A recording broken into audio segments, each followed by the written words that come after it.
제4주일 감사 성찬례를 시작하겠습니다. 각자의 가정에서 이 영상으로 예배를 드리지만 이 예배에 참여하였다는 마음으로, 경건한 마음으로 같이 예배에 함께 해주시기를 바랍니다. 기도합시다. 전능하신 하느님, 주님께서는 모든 사람의 마음과 소원을 다 아시며 은밀한 것이라도 모르시는 바 없사오니 성령의 감화하심으로 우리 마음의 온갖 생각을 정결하게 하시어 주님을 진심으로 사랑하고 주님의 거룩하신 이름을 공경하여 찬송하게 하소서. 우리 주 예수 그리스도의 이름으로 기도하나이다. 아멘. 형제 자매 여러분, 주님께서 오시면 어둠 속에 감추어진 것을 밝혀내시고 사람의 마음속 생각을 드러내실 것입니다. 그러므로 그리스도의 빛으로 나아가 우리의 죄를 고백합시다.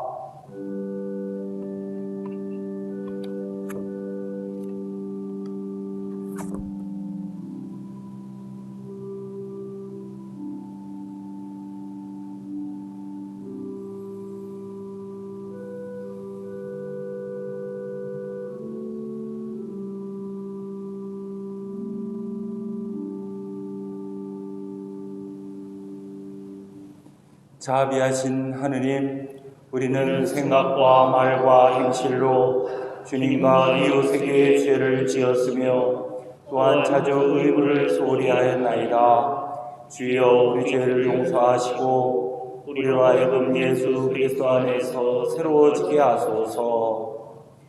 진실로 죄를 고백하는 모든 사람을 용서하시는 전능하신 하느님께서 여러분을 불쌍히 여기시어 예수 그리스도의 공로로 모든 죄를 용서하시고 선행할 힘을 주시어 영원한 생명을 얻게 하소서. 아멘.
주님께서 여러분과 함께 또한 사제와 함께 하소서.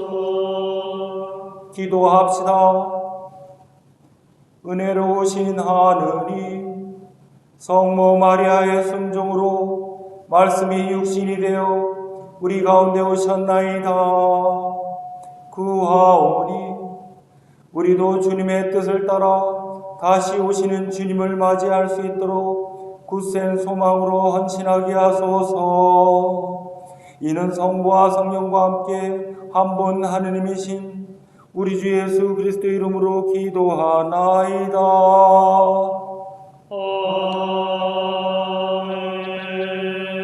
아멘. 1독서는 사무엘하의 말씀입니다. 야훼께서 사면의 원수를 다 물리쳐 주셨으므로 다윗 왕은 궁에서 마음 놓고 살게 되었다. 그렇게 되자 왕은 예언자 나단에게 말하였다. 내 말을 들으시오. 나는 이렇게 송백으로 지은 궁에서 사는데 하느님의 괴는 아직도 휘장 안에 모셔둔 채 그대로 있어. 나단이 왕에게 아뢰었다. 야훼께서 함께 계시니 무엇이든지 뜻대로 하십시오. 그날 밤 야훼의 말씀이 나단에게 내렸다. 너는 나의 종 다윗에게 가서 나 야훼의 말이라 하고 이렇게 일러라. 내가 살 집을 네가 짓겠다는 말이냐. 나는 이스라엘 자손을 이집트에서 이끌어내던 때부터 지금까지 천막을 치고 옮겨 다녔고 집안에서 살아본 적이 없다. 내가 이스라엘 백성들과 함께 여기저기 옮겨 다니는 동안 내 백성 이스라엘을 맡겨 보살피게 한 어느 영웅에게 어찌하여 나의 집을 송백으로 지어주지 않느냐고 말한 적이 있었더냐. 너는 이제 나의 종 다윗에게 만군의 야훼의 말이라 하며 이렇게 일러주어라.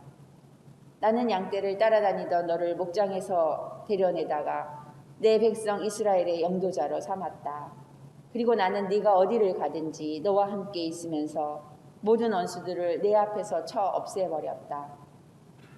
세상에서 이름난 어떤 이인 못지않게 네 이름을 떨치게 해주리라.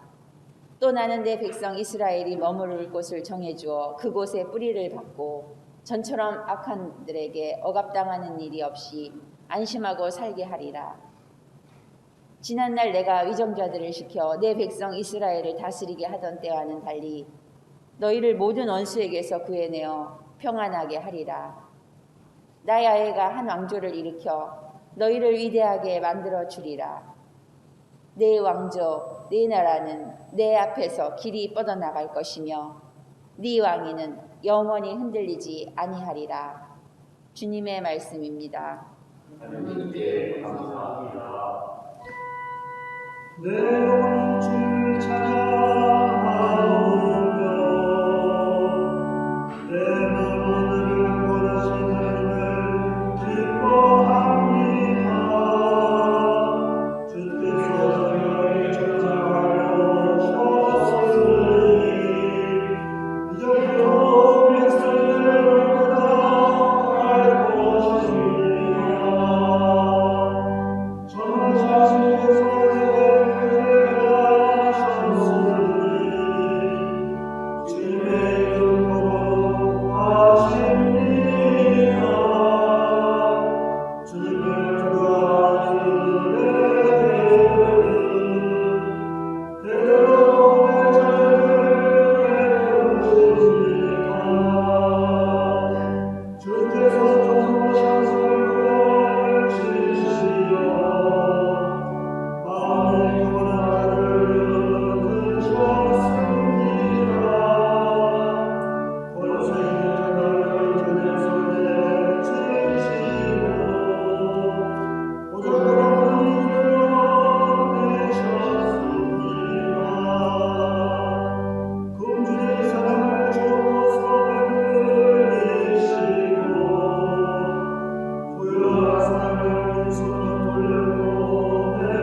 하느님께서는 내가 전하는 복음, 곧 예수 그리스도에 관한 가르침을 통해서 그리고 오랜 세월 동안 감추어두었던 그 심오한 진리를 나타내 보여주심으로써 여러분의 믿음을 굳세게 해주십니다. 그 진리는 이 예언자들의 글에서 명백하게 드러났고 영원하신 하느님의 명령을 따라 모든 이방인들에게 알려져 그들도 믿고 복종하게 되었습니다. 이러한 능력을 가지신 지혜로우신 오직 한 분뿐이신 하느님께서 예수 그리스도를 통하여 영원토록 영광을 받으시기를 빕니다. 아멘. 주님의 말씀입니다. 하느님께 감사합니다.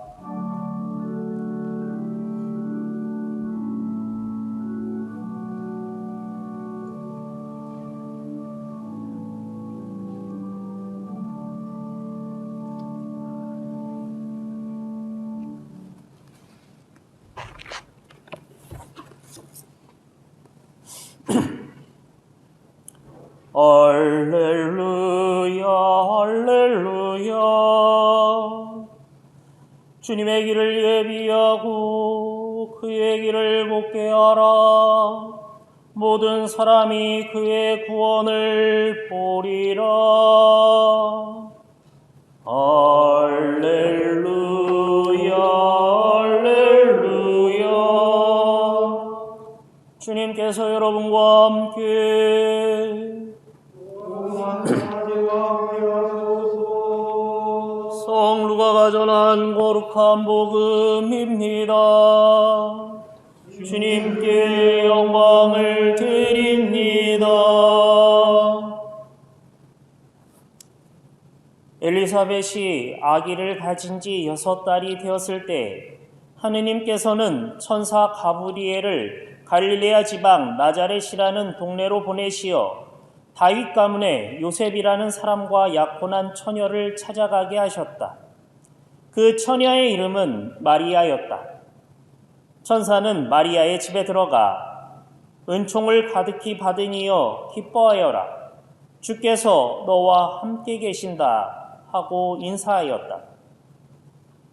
마리아는 몹시 당황하며 도대체 그 인사말이 무슨 뜻일까 하고 곰곰이 생각하였다. 그러자 천사는 다시 두려워하지 마라 마리아, 너는 하느님의 은총을 받았다. 이제 아기를 가져 아들을 낳을 터이니 이름을 예수라 하여라. 그 아기는 위대한 분이 되어 지극히 높으신 하느님의 아들이라 불릴 것이다.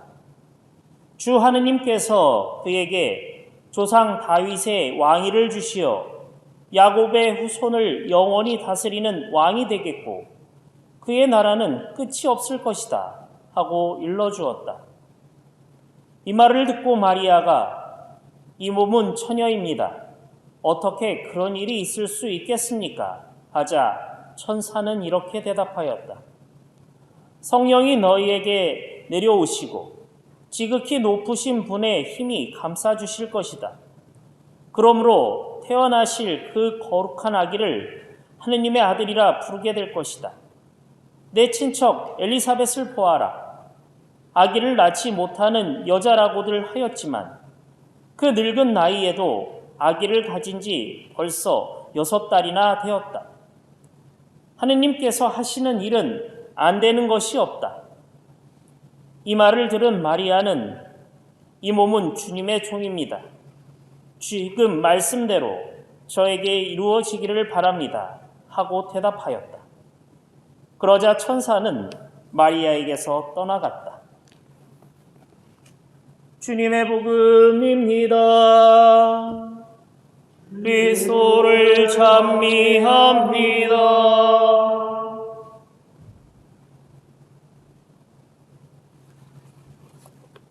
성부와 성자와 성령의 이름으로 말씀드립니다. 여러분, 우리 삶에서 가장 큰 보람을 느낄 때가 언제일까요?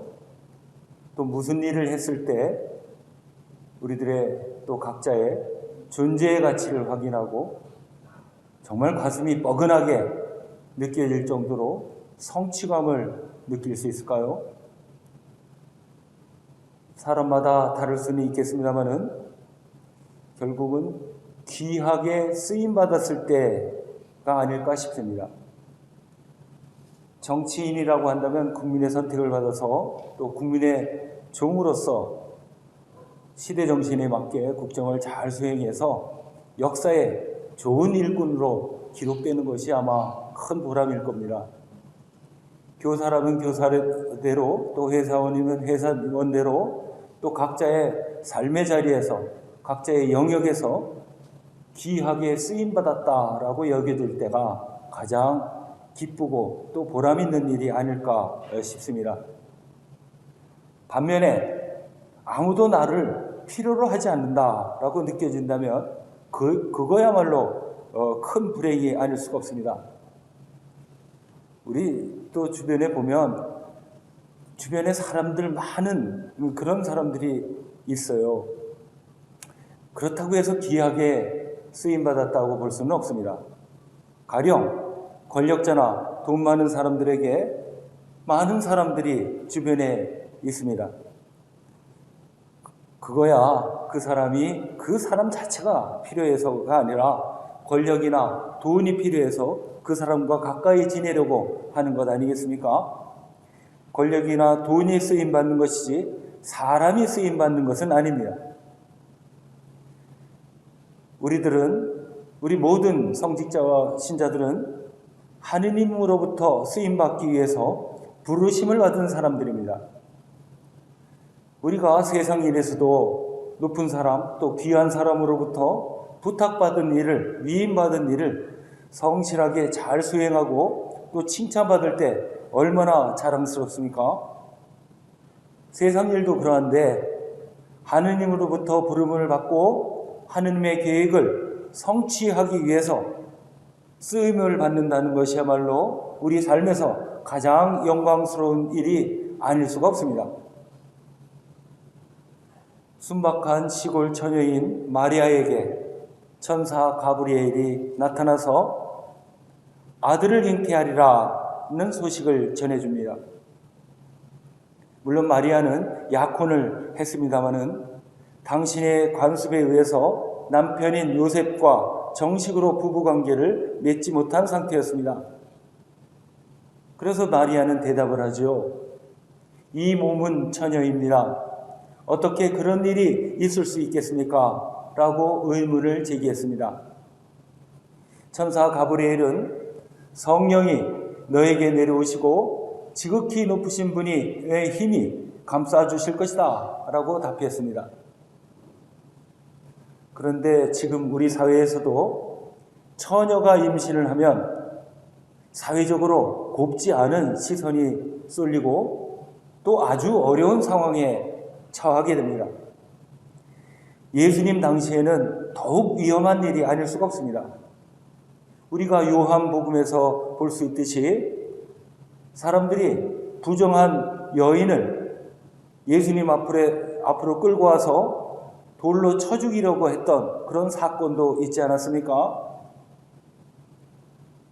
인터넷에 보면은 이슬람 여성들의 인권에 관련된 동영상을 쉽게 볼 수가 있습니다. 물론 서방 세계에서 제작한 것이라 조금 편향적인 그런 시각이 있겠다라는 생각을 해봅니다만은 그 나오는 장면들이 너무나 끔찍해서 19살 미만은 볼 수가 없습니다. 명예살인이라고 하는 것이 있는데 부정한 짓을 한 여인이 가족들의 명예를 더럽혔다고 해서 아버지나 가족들에 의해서 죽임을 당하는 것입니다. 돌팔매 처형이 있는데 음란한 행위를 한 여인을 땅속에 가슴까지 묶어서 사람들이 돌을 던져서 죽게 만드는 형벌입니다. 종교 경찰의 폭행이 있는데 여성들이 길거리를 다닐 때는 남성 가족이 동행해야 하는데 혼자 다니는 경우에 채찍으로 때린다고 합니다. 이 밖에 여성 할례라고 하는 아주 끔찍한 관습도 있습니다. 아주 비참한 여성 인권의 실태를 동영상으로 고발하고 있습니다. 원래 이슬람의 가르침에는 이런 것이 없었다고 합니다. 그러나 지금 이슬람 근본주의가 지배하고 있는 아프리카 북부가 또 근동 지방에서는 지금도 이런 야만적인 행태가 자행되고 있다고 합니다. 이런 것을 보면서 예수님 앞에 끌려온 부정한 여인을 연상케 하게 됩니다.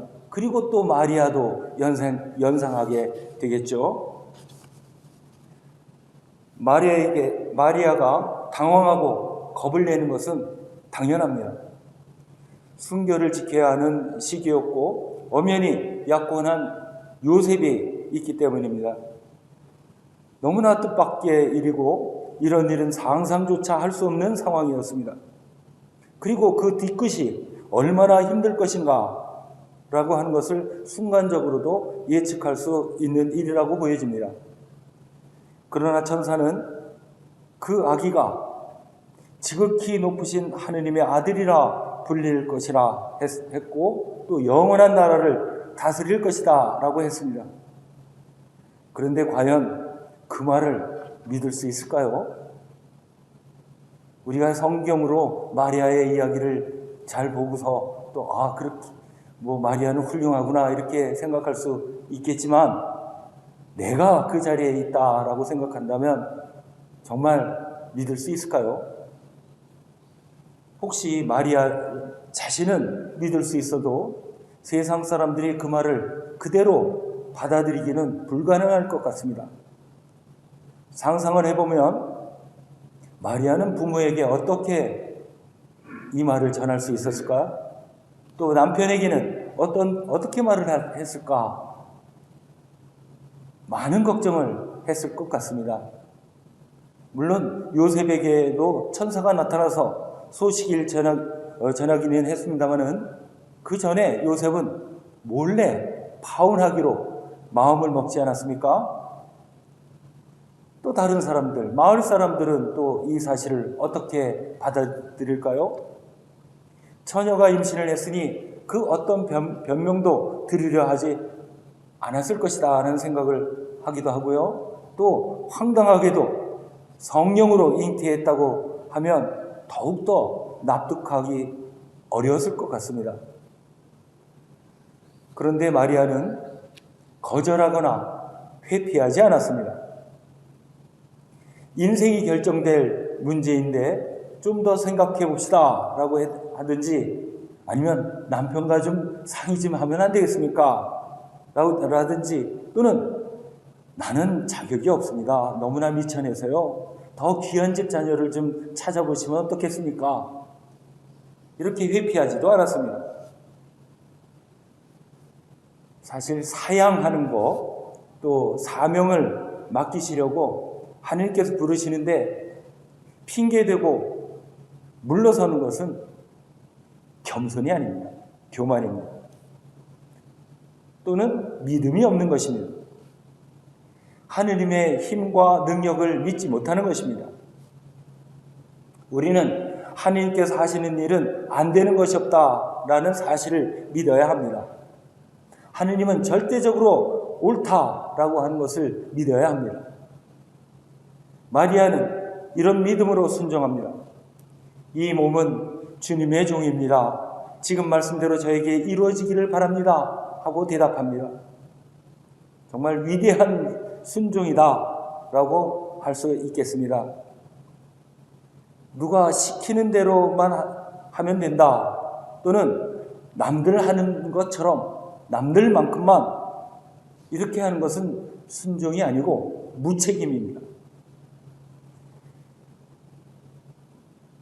그러나 이 위대한 순종은 불가능을 가능케 하는 하느님의 섭리에 참여하는 것이고 자신을 통해서 하느님의 계획이 성취되도록 하는 것입니다.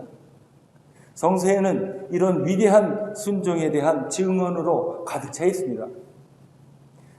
아브라함에게 하느님께서 말씀하십니다. 고향을 떠나라. 아브라함은 막막합니다. 그러나 하느님께서 약속하시죠. 하늘의 별만큼 많은 자손들과 땅을 약속하셨습니다. 아브라함은 그 약속만을 믿고 떠납니다. 하나님께서 모세를 불러서 이스라엘 백성들을 해방시키라 하셨습니다. 그러나 모세는 막막합니다. 그러나 내가 너의 힘이 되어주겠다라고 하면서 하나님께서 지팡이를 주신 그 하느님만을 믿고 길을 나섭니다. 예수님의 제자들도 마찬가지입니다. 땅끝까지 복음을 전하라고 했을 때 정말 막막했을 겁니다. 예수님은 십자가에 달리셨고 사람들은 적개심을 가지고 있었기 때문입니다. 그러나 그들은 박해의 현장에서도 굴복하지 않고 예수님의 십자가와 부활을 증언했습니다. 이렇게 성서에서는 아주 막막하고 황당한 그런 상황 속에서도 하나님께서 하시는 일은 안 되는 것이 없다라는 믿음으로 순종하는 사람들을 우리들에게 보여주고 있습니다. 불가능을 뛰어넘는 하나님의 섭리를 받아들이는 사람들은 행복합니다. 그 섭리를 받아들이는 순간 그 사람은 하나님의 역사에 참여하고 있기 때문입니다. 신앙인은 세상 모든 사람들이 다 불가능하다, 포기하고 절망에 빠졌을 때 희망의 빛을 간직하는 사람들입니다. 왜냐하면 불가능을 가능케 하시는 하느님의 섭리가 그 안에서 이루어지기 때문입니다. 하느님께서 우리와 함께 있기를 원하시기에 예수님이 이 지상에서 탄생하셨습니다. 그런데 그 위대한 역사가 마리아라고 하는 아주 작은 사람을 통해서 이루어집니다. 그런데 여기서 마리아의 결단과 순종이 매우 중요합니다. 우리는 사도신경, 니케아신경에서 예수께서 동정녀 마리아에게 잉태되어 나시고 라고 하는 구절을 외웁니다. 그런데 이 문맥에서 감춰진 것이 있습니다. 바로 마리아의 결단과 순종입니다. 하느님은 결코 마리아의 육신만 잠시 빌려서 뜻을 이루시는 분이 아니십니다. 만약 그렇다면 마리아는 아기만 낳아주는 그런 역할만 하는 사람으로 남게 됩니다. 하느님은 마리아의 육신만이 아니라 그의 영혼으로 하는 그 순종을 통해서 그 뜻을 이루십니다. 육신으로 아기를 잉태하고 출산하는 일이라면 아마 다른 사람도 할 수 있었을 것 같습니다. 그러나 하느님께서 진정으로 필요로 하셨던 것은 하느님의 뜻을 기뻐하며 감사함으로 받아들이는 이 절대적인 믿음과 순결한 영혼이었습니다. 마리아가 예수를 잉태하고 나서 무슨 영광이나 영화를 본 것은 없습니다. 출산 때부터 너무나 어려웠습니다. 마구간에서 출산할 수밖에 없었습니다. 요즘엔 예수님께서 탄생하신 그 마구간을 장식을 하는데 금으로 만든 것도 있대요. 실제로는 말들이 머무는 마구간은 냄새도 나고 지저분할 할 수밖에 없습니다. 어쨌든 마리아는 예수께서 채찍으로 맞고 십자가를 짊어지고 골고다 언덕을 올라가는 그 과정을 지켜봐야 했습니다. 그리고 십자가에서 창에 찔리고 숨을 거두는 장면도 지켜봐야 했습니다. 마리아는 견뎌낼 수밖에 없었습니다. 하느님의 뜻이기 때문입니다. 하느님한테 항의하거나 자기 주장을 하지 않았습니다. 그래서 그 결과 세상은 변화되고 구원의 빛을 보게 되었습니다.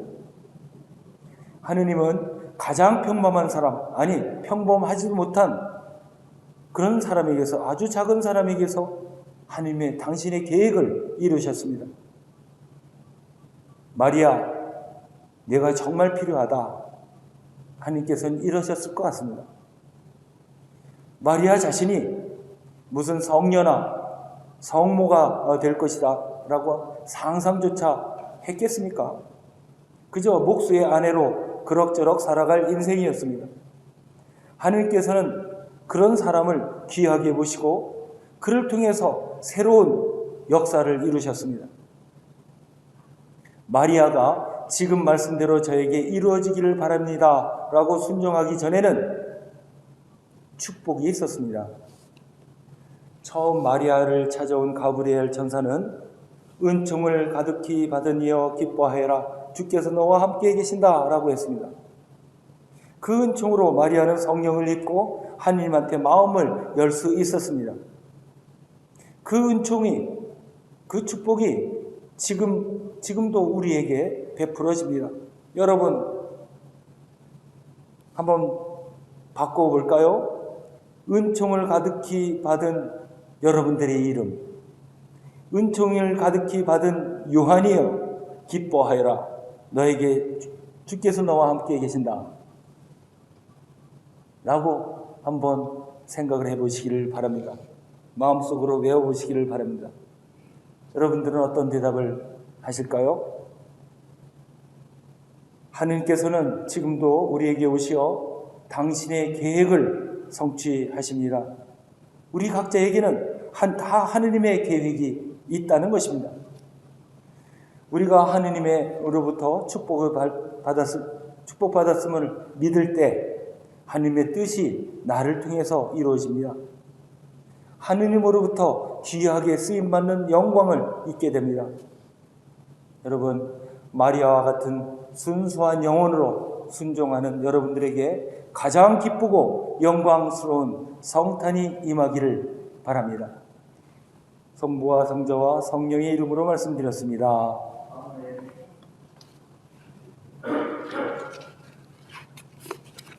니케아 신경으로 우리 신앙을 고백합시다. 우리는 믿나이다.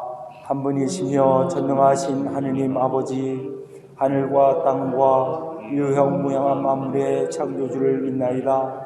오직 한 분이신 주 예수 그리스도를 믿나니 모든 세계에 앞서 성육계 나신 하느님의 외아들이시며 하느님에게서 나신 하느님이시요 빛에서 나신 빛이시요 참 하느님에게서 나신 참 하느님으로서 창조되지 않고 나시어 성부와 일체시며 만물이 다 이분으로 말미암아 창조되었으며 우리 인간을 위하여 우리의 구원을 위하여 하늘에서 내려오시어 성령으로 동정녀 마리아에게 혈육을 취하시고 사람이 되셨으며 본디오 빌라도 치하에서 우리를 위하여 고난을 받으시고 십자가에 못 박히시고 묻히셨으며 성서 말씀대로 사흘 만에 부활하시고 하늘에 올라 성부 오른편에 앉아 계시며 사니와 죽은 이를 심판하러 영광 속에 다시 오시리니 그분의 나라는 끝이 없으리이다. 주님이시며 생명 주시는 성령을 믿나니 성령은 성부와 성도로부터 나오시며 성부와 성도로 더불어 같은 경배와 영광을 받으시며 예언자들을 통하여 말씀하셨나이다.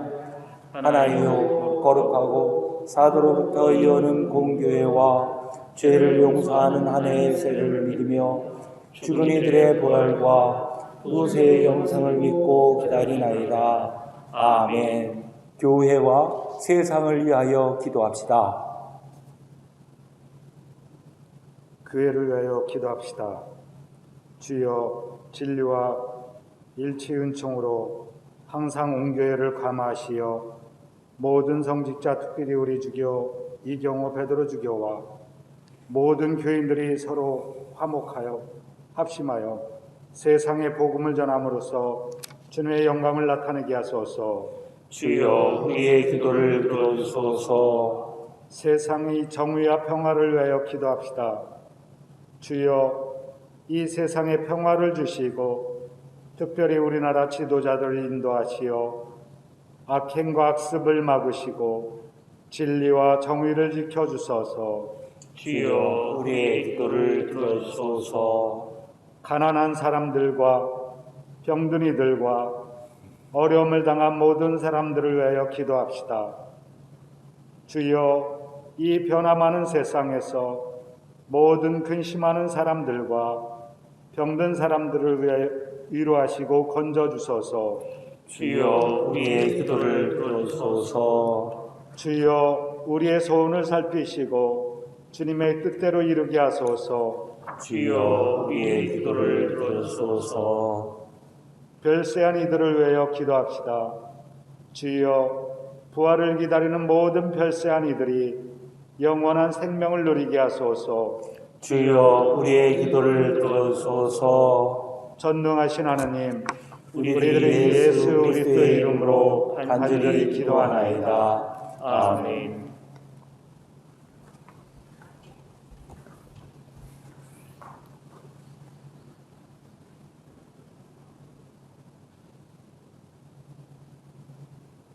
평화의 인사를 함께 나누십니다. 형제 자매 여러분, 우리 하느님의 지극한 자비로 하늘 높은 곳에 구원의 태양을 뜨게 하시며 죽음의 그늘 어둠 속에 사는 우리에게 빛을 비추시고 우리의 발걸음을 평화의 길로 이끌어 주십니다. 주님의 평화가 여러분과 함께 또한 사제와 함께 하소서. 서로 평화의 축복을 나눕시다. 주님의 주님의 평화를 빕니다. 주님의 평화를 빕니다.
기도합시다.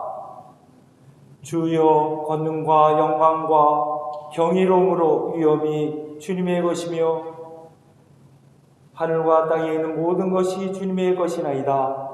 우리가 주님께 받은 것을 다시 주님께 드리오니 받아주소서. 아멘. 주님께서 여러분과 함께 사제와 함께 하소서. 마음을 드높이 주님께 올립니다. 우리 주 하느님께 감사합시다. 마땅하고는 일입니다. 전능하신 하느님, 우리 주 예수 그리스도를 통하여 아버지께 언제 어디서나 감사와 찬양을 드림은 참으로 옳은 일이며 우리의 기쁨입니다. 주님께서 이 세상에 오시어 죄와 죽음에서 우리를 건지시고 영생의 상속자가 되게 하시며 큰 영광과 능력으로 세상의 심판주로 다시 오실 때 우리가 주님을 뵙고 기뻐하며 확신으로 그 앞에 서게 하시나이다. 그러므로 우리는 하늘의 모든 천사와 성도들과 함께 주님의 거룩하고 영광스러운 이름을 소리 높여 찬양하나이다.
사랑이신 하느님, 주님께서는 말씀으로 이 세상을 창조하셨으며 모든 피조물을 사랑하심으로 외아들 예수 그리스도를 이 땅에 보내시고 십자가의 죽음과 부활로서 구원의 길을 열어주셨나이다. 이제 주님의 말씀을 따라 감사와 찬양의 제사를 드리오니 이 빵과 포도주를 위해 성령을 내리시어 그리스도의 몸과 피로 이루신 새 언약의 성사가 되게 하소서. 그리스도께서는 잡히시던 날 밤에 빵을 들어 찬양과 감사의 기도를 드리신 다음 빵을 떼시고 제자들에게 나누어 주시며 말씀하셨나이다. 받아 먹으라. 이것은 너희를 위하여 주는 내 몸이니 나를 기억하여 이 예를 행하라.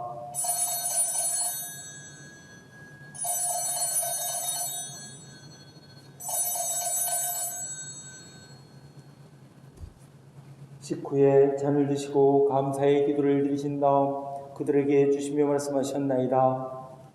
받아 마셔라.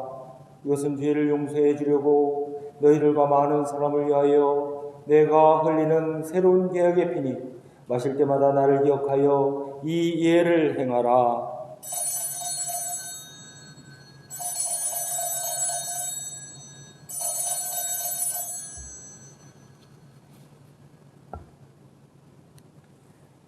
그러므로 우리는 이 생명의 빵과 구원의 잔을 주님께 드리며 십자가 위에 단 한 번 바쳐진 예수 그리스도의 희생을 기억하고 영광 속에 다시 오실 때까지 그리스도의 죽음과 부활을 선포하나이다. 그리스도의 죽음은 사라졌고 그리스도의 부활은 새 생명을 얻었으니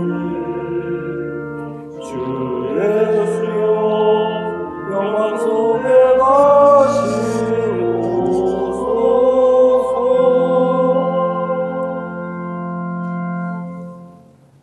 모든 생명의 주님 구하오니 하늘의 나라가 오는 그날까지 우리들이 서로 협력하여 이 세상에서 정의와 자비를 실천할 수 있도록 도와주소서. 또한 주님의 백성을 은혜로이 돌아보시고 하느님 사랑의 품으로 모아주시어 모든 성인들과 함께 하늘의 영원한 잔치에 참여하게 하소서. 전능하신 하느님은 그리스도를 통하여 그리스도와 함께 그리스도 안에서 성령과 하나 되어 온갖 영예와 영광을 영원토록 받으시나이다. 아멘.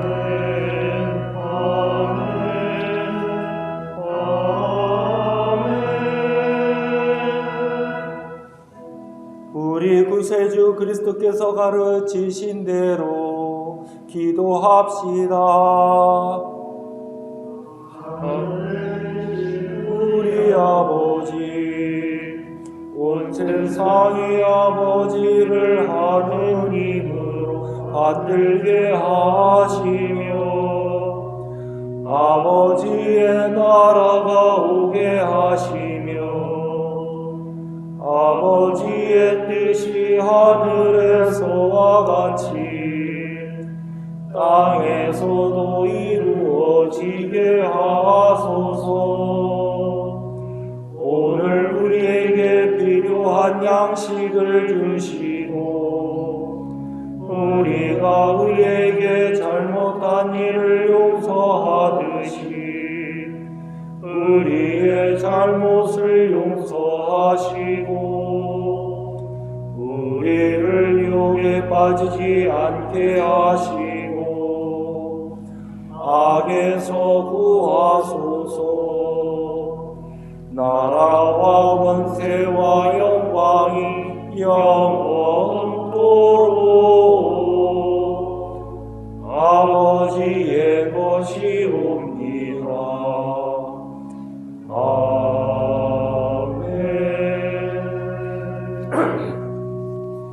우리는 이 빵을 떼어 주님의 성체를 나눕니다.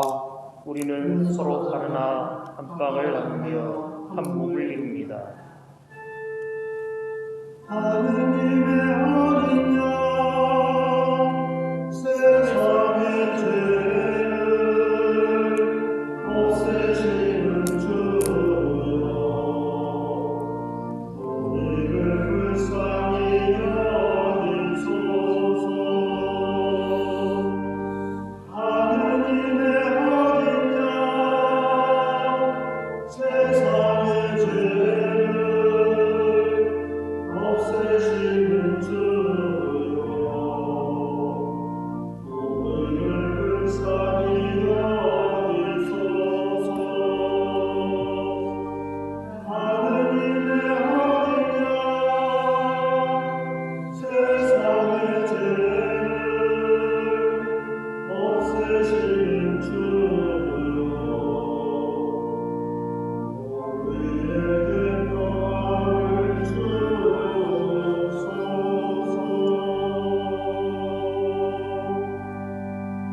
세상의 죄를 없애시는 하느님의 어린 양이 여기 계시니 이 성찬에 초대받은 이는 복되도다.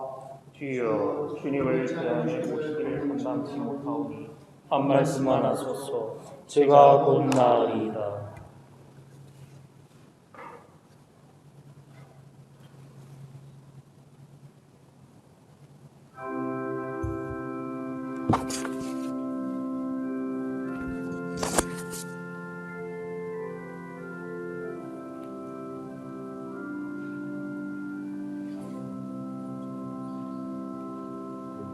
아멘. 기도합시다.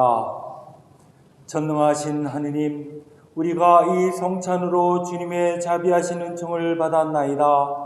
비오니 우리로 하여금 이 성사를 공경하여 다시 오실 예수 그리스도를 기쁨으로 맞이할 수 있도록 항상 준비된 마음을 갖추게 하소서. 이는 우리 주 예수 그리스도의 이름으로 기도하나이다. 아멘. 주님께서 여러분과 함께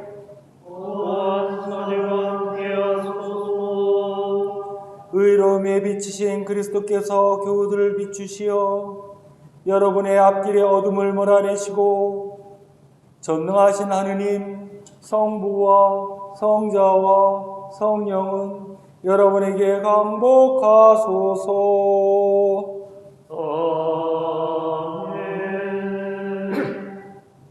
나가서 주님의 복음을 전합시다.